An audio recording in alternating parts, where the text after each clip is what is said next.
Welcome to this latest edition in our video interview series here at iConnect. My name is Richard Albert, and along with Tom Ginsberg and David Landau, I'm a founding co-editor of this blog. And today we're going to feature Professor Olivia Tambou in our 5-question series, 5 questions that we ask to a scholar of public law. Today, Professor Tambou, who's Associate Professor of Public Law at Université Paris-Dauphine in France. So good to see you. Thank you for agreeing to do this, Professor Tambou. Thank you for inviting me. It's an honor. It's wonderful to have you. We have 5 questions that we like to ask our guests. It's a chance for our readers and viewers to get to know a bit more about you and your work. So let's just dive right into it. What are you researching and writing right now? So I'm researching 4 projects related to data law, which are data protection issues in the context of COVID-19, impact assessment of artificial intelligence tools, ethics of algorithmic decision, and legal tech.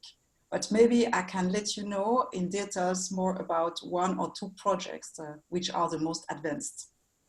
Yes, I'd like that very much, please. Thank you. So firstly, I am writing on the gap between data protection in books and data protection in actions in this unprecedented context of the COVID-19. I'm especially interested to contribute on how European states can make a difference in this context. As you know, the COVID-19 pandemic raises a lot of data protection issues. We are facing disproportionate geo-tracking with apps. For instance, cybersecurity's increase as our lives are more and more digitized than ever.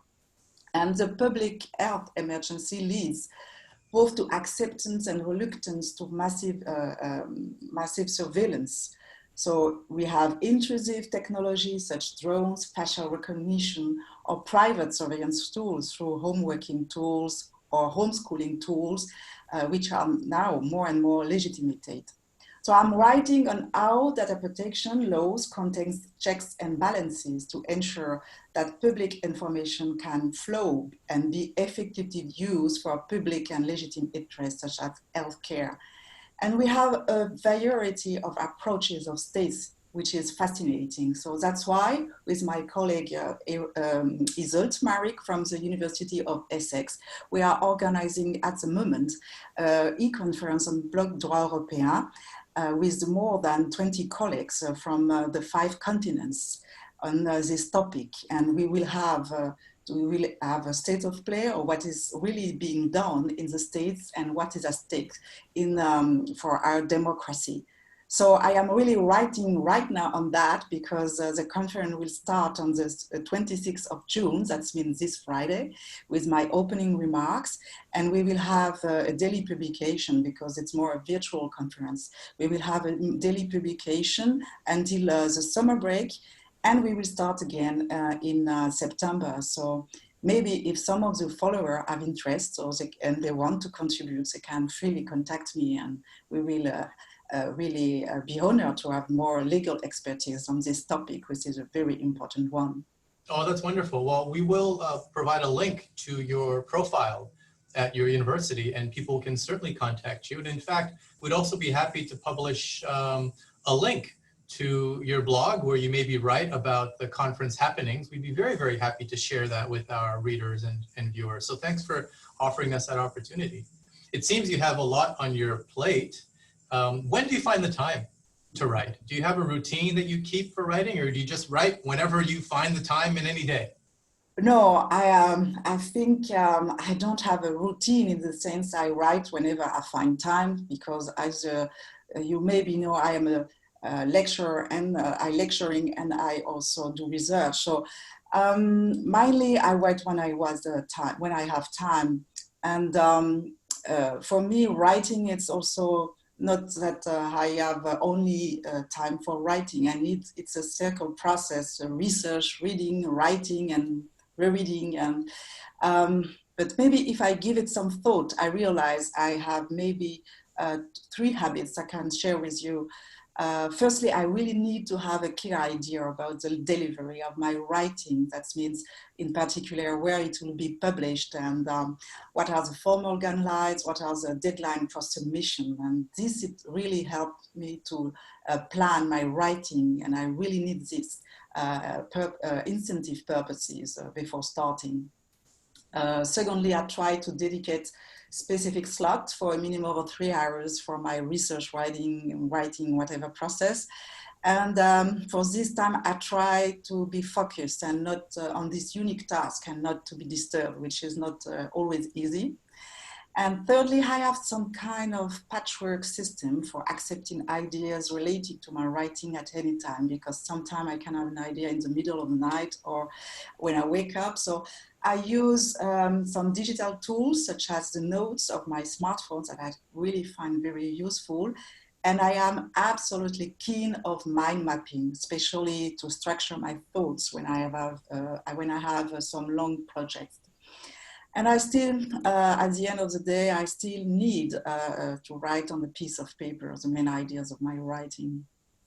Ah, so you have a pen and a pad as you're developing your ideas and writing your papers. Oh, very interesting. I do the same thing, actually. I have a notebook that I keep, and that's where all of my work begins, in a notebook, not on a computer. Now, let me ask you about your journey to becoming a law professor. When did you realize that this was a life that you wanted to build for yourself, that you wanted to be a law professor? That's an interesting question. I should be honest. When I started law school, I didn't have a clear idea about what I wanted to do, because mainly I didn't know what law was. And I quickly realized, I should say in the first year, that I was more interested in public law and especially in European law. And after that, after my LLM thesis, which I wrote at the University of Kiel in Germany, I decided I wanted to write a PhD. So what I mean with that is that I firstly was attracted by legal research, and I realized that I wanted to be a law professor. When I was a PhD student at the University of Strasbourg, I was given the opportunity to give a lecture to the first year students, and this is the moment why I grasped that I needed both researching and lecturing, because one feeds into the other and they are both sides of the same coin. Mm. Can we think back to when you were a law student? Was there a book at the time that you read, or a paper that you read, or a chapter that you read that just had a meaningful impact on you, and that today continues to shape how you look at the law, how you think about the law, how you approach your scholarship?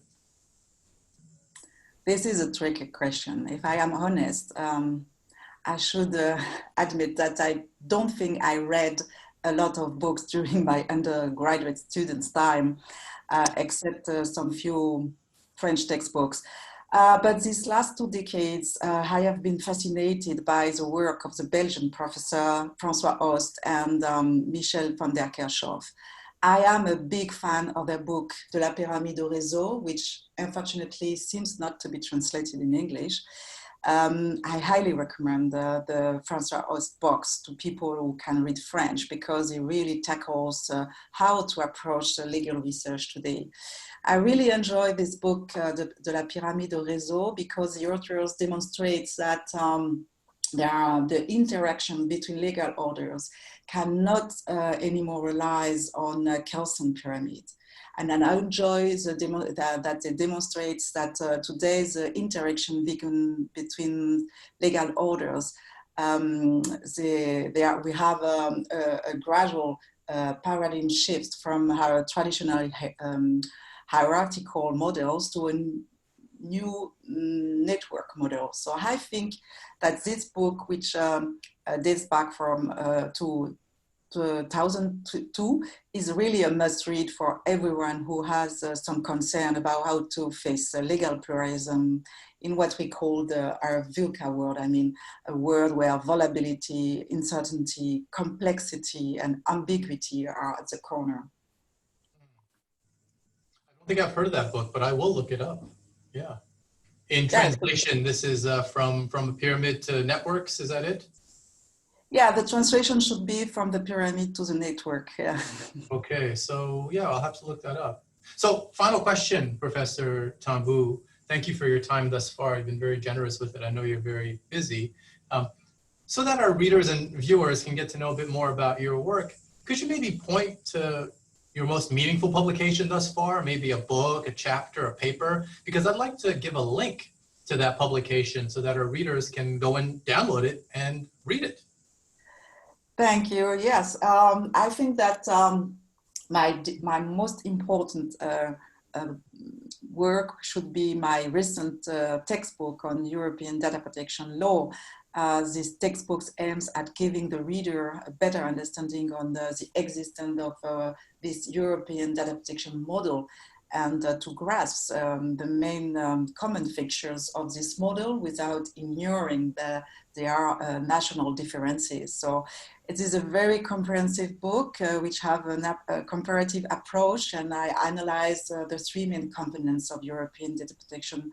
I mean the law of the Council of Europe with the Convention 108 and 100 plus. Of course, EU law with GDPR, but also with other European directive and regulation for specific treatment, for specific processing, and some national laws, including of 7 member states and from the departing UK. So if you really want to have an idea of what is, in what extent we have an harmonization in Europe on data protection, and to understand what is what occurred before the reform of 2016 and after, I think that's a book you need to read.